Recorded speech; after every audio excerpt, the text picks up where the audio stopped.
3, 2, 1, 0. Il est minuit et on me confirme en régie, il n'a pas appelé.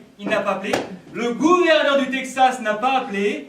Il n'accorde pas sa grâce à Joe Anderson, qui va donc être exécuté, électrocuté, ce soir en direct sur Trash TV, pour cette nouvelle saison de votre émission préférée, La Justice Divine. Pour cette nouvelle saison, une innovation technologique extraordinaire. Nous allons en effet appeler ce soir en direct 3 candidats qui vont... Qu'est-ce que vous dites, Joe?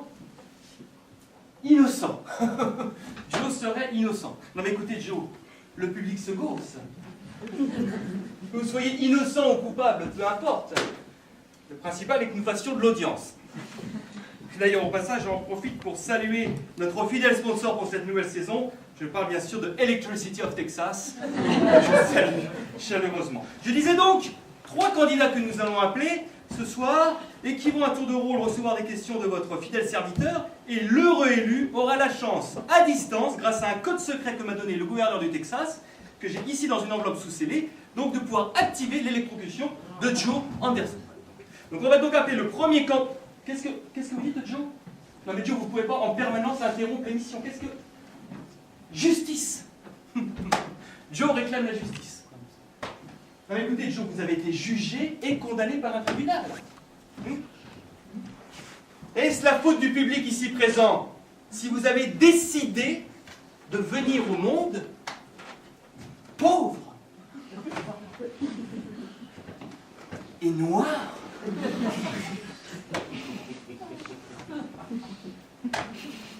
Est-ce la faute des téléspectateurs, des sponsors, si votre avocat, alors certes commis d'office et inexpérimenté, mais votre avocat, disais-je, le jour où soi-disant il y avait des preuves irréfutables vous innocentant, cet avocat décide de se tirer 5 balles dans la tête avant de se pendre. Qu'est-ce que vous dites, Joe? Ah non, alors là c'est trop. Sécurité, vous baillonnez Joe, s'il vous plaît. Voilà, merci. Voilà. Oui, je m'excuse, monsieur Jackson. Oui. Non, mais je m'excuse parce que Joe, c'est inacceptable d'insinuer que la police du Texas sera infiltrée par le Ku Klux Klan. Je n'accepte pas ça. Non, c'est voilà. Alors vous serrez pas trop, s'il vous plaît. Merci. Merci, monsieur de la sécurité, merci. Nous, c'est costaud, hein. Vous êtes sur plusieurs émissions, là Vous êtes sur Amor Darwin. Ah oui, c'est pour les gamins, ça. Oui, j'ai entendu parler. Eh bien, il faudra que vous veniez plus souvent faire la sécurité. Hein. Bon, alors nous allons appeler le premier candidat. Le premier candidat qui s'appelle Kevin et qui nous appelle du Connecticut. Alors Kevin, vous êtes en direct, nous vous écoutons.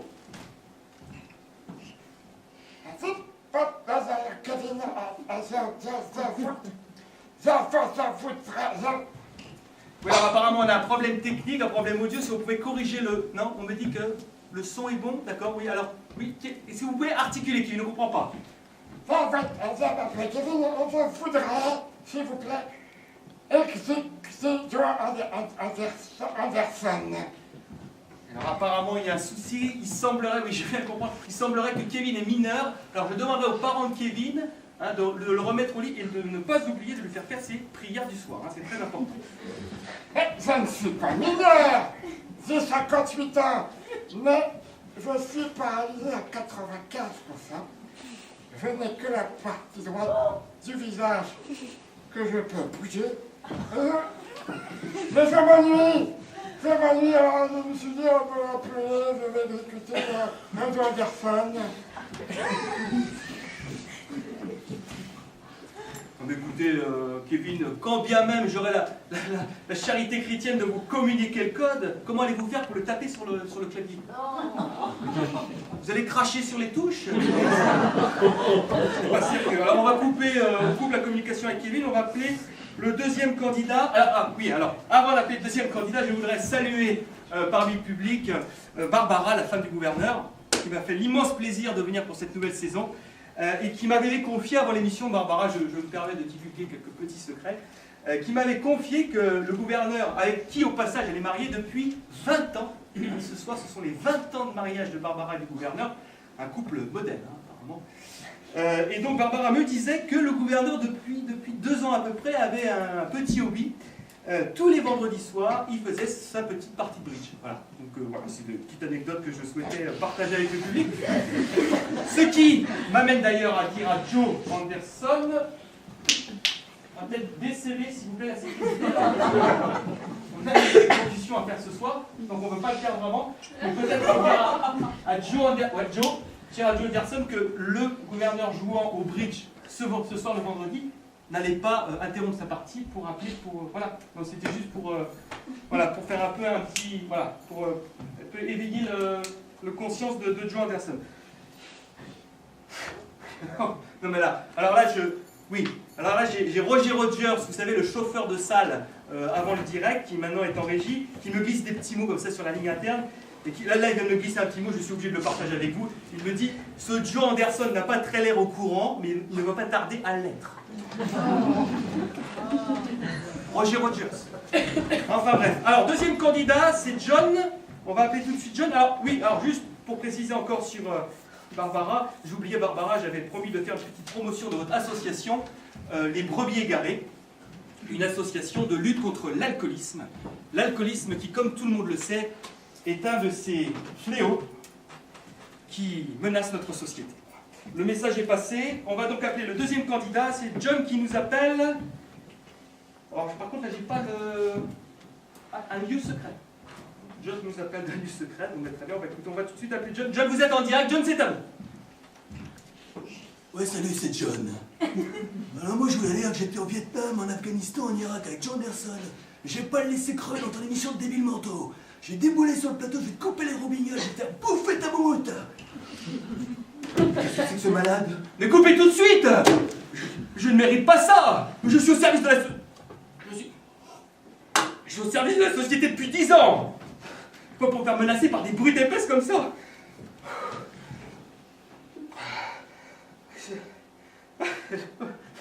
Roger Rogers, en forme olympique ce soir. Merci Roger, il me réconforte. Roger Rogers qui me glisse encore un petit mot, qui me dit « Décidément ce soir, beaucoup de tension sur le plateau. »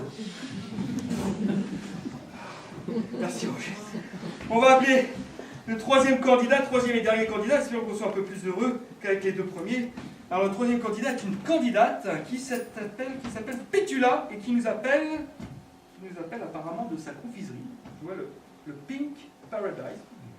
Confiserie. Pétula, vous êtes en direct. Une confiserie, vous entendez ça les filles? N'importe quoi.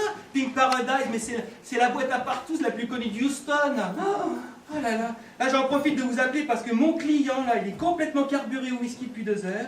Ah, coucou. Allô, monsieur le gouverneur. Allô. Ah. Oh, ça marche encore ça mon cochon? Oh ben oui, ça redémarre. Hein. Ben, attends, je suis en direct à la télé. Attends. Qu'est-ce que c'est? Mais on est maudit par les dieux. Nous avons tous les remues de l'humanité qui nous appellent. Vous avez raison, Barbara. Brandissez la Bible. Mais renvoyons en enfer cette créature du diable. Venez rétro, Satanas. Mais qu'est-ce que j'en ai à cirer, moi, de cette vieille chouette coincée, et toi, espèce de vieux pédère foulé? M'en fous. Moi, de toute façon, le code, je l'ai. Le gouverneur, il me l'a filé. Alors, toc, bing, code accepté, 15 secondes. Ben tiens, voilà, c'est parti.